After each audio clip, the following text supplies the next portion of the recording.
I'm Bob Foltz Morrison. I work with the Presbytery of Albany's Disaster Recovery Task Force, and I'm here with Skeeter Coombs, who's with the food pantry down in Breakabeen. And I'm asking Skeeter to tell us a little bit about what the Southern Valley Recovery Group does. We want to learn more about this long-term recovery work and what this area needs. So can you tell us about that? Southern Valley Recovery is for the people from Blenheim, Breakabeen, Fulton, Livingstonville, and Conesville.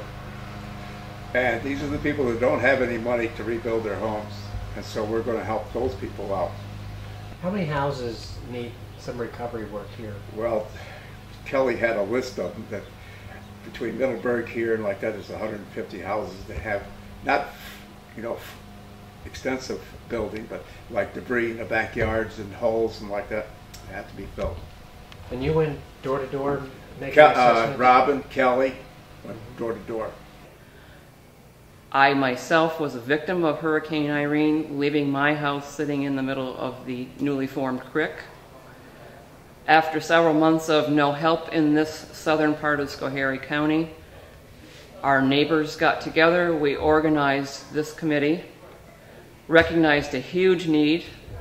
Part of the need, a large part of the need, was the food bank, at the time serving 10 families.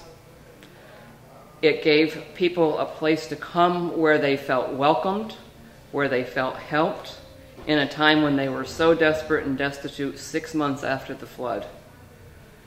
In that time, we've grown to 200 families that we served, but more importantly, it allowed us to get into their homes to offer them help with rebuilding, help with medications, help with their children, whatever help was needed. The only way into those homes for people who were already so desperate and depressed and angry was through this food bank. Okay, this afternoon we are ready for our food pantry, and typically from that doorway, people will line up. We let them come in around 5 or 6 to a time. They're elderly people, they're people that have families, and this is a help for them. And they appreciate it immensely. They're proud, and some, it took a little bit of nudging to get them to come because they're embarrassed that they have to come, but because of the cost of gas and people losing their jobs and, circumstances have changed in so many ways that in the total of probably 45 minutes through these doors will go 60 families. Tell us about this area. Well, you can take a look around, and this area's been rebuilt, but there's still a lot of people that haven't been touched. There's people living right across the street that don't have a house anymore, and it's not just one, there's a lot of them. Bob Kendall is the lay pastor at the Breakabeen Church, which also has been united with the North Blenheim Church. It is closed, but the Bliss House next door is still recovering from flood damage.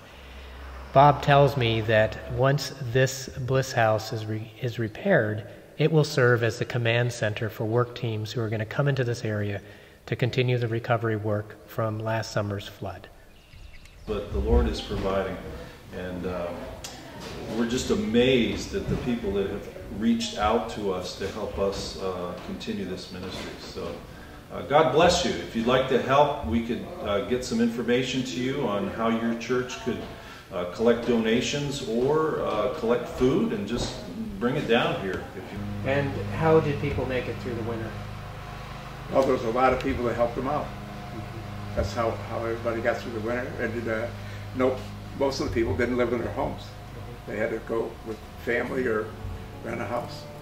And the Schoharie Valley Recovery actually meets right here in the food pantry of the Breakabeen Presbyterian Church?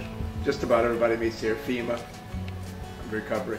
And it's a new organization just starting, but it's got a lot of strength to it.